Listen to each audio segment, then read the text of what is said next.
projects will need to start disconnecting power, particularly to areas which may be inundated. It's for safety reasons. So there'll be more information about that overnight and early in the morning. But if they have to cut power to the Brisbane CBD, I mean, that's a pretty significant step.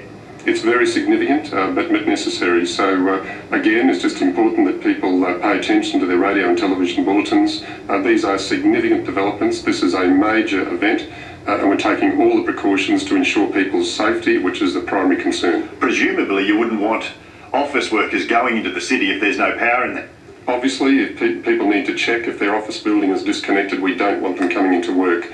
These are extraordinary times, and we need people to be very, very careful and to pay attention to the radio, listen to it constantly, and the television bulletins to get the latest information. And we will also be using the emergency alert system where that's appropriate as well. And what about benefits or payments for people who find themselves in difficulty because of this flood? Well, tonight the government has activated additional personal hardship availability to residents of Brisbane, Ipswich, Scenic Rim and Somerset. So that's for people who are immediately impacted. They might need to get overnight accommodation, buy food and clothing, and they can do that by contacting the Department of Communities.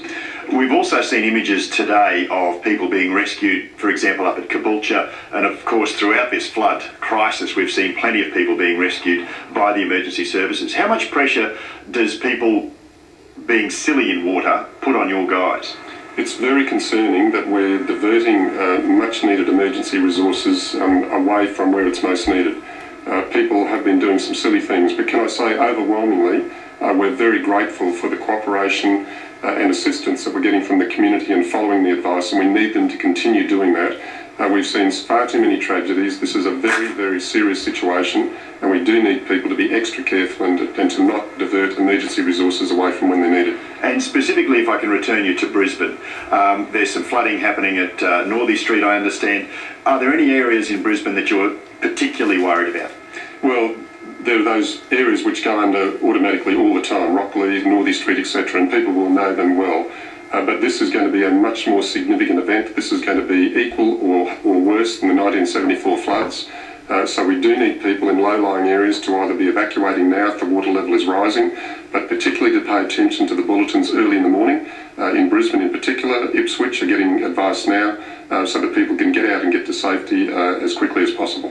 Given that you and the Premier have both said that this is going to be an event bigger than 74, can you cope with it?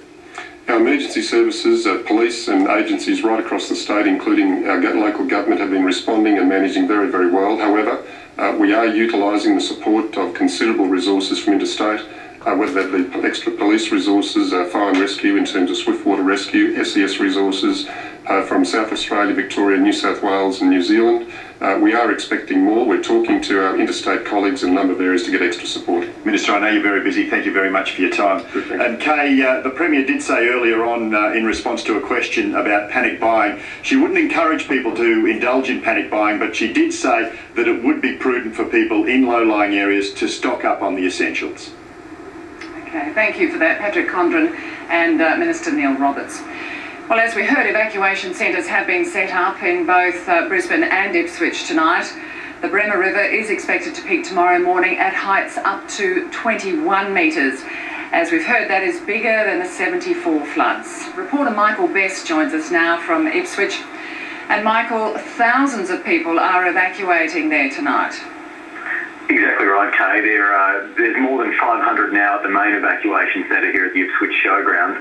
So many, in fact, that they're about to bus 150 of those people out to a church here in Ipswich to accommodate them for the night. Now, one of the things they're experiencing there at the Ipswich Showgrounds at the moment is a lack of bedding. But people evacuated from their homes this afternoon.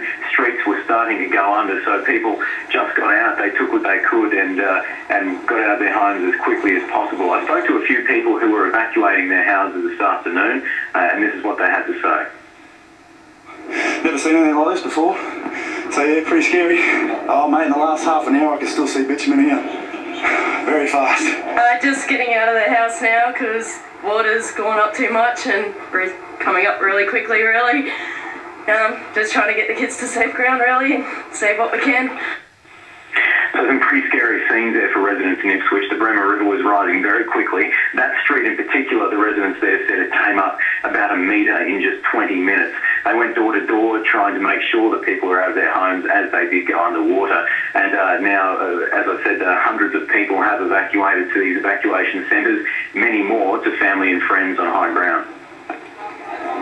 And Michael, as we've heard, these figures are changing constantly. What have you heard? How many houses are expected to go under there at Ipswich?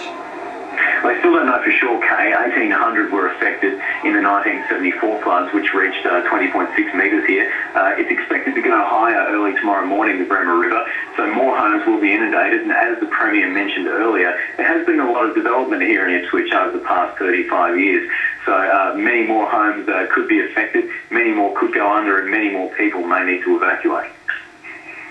And Michael, just finally, you're saying that people are indeed heading to the evacuation centre but struggling to cope. Are they planning on bringing any more resources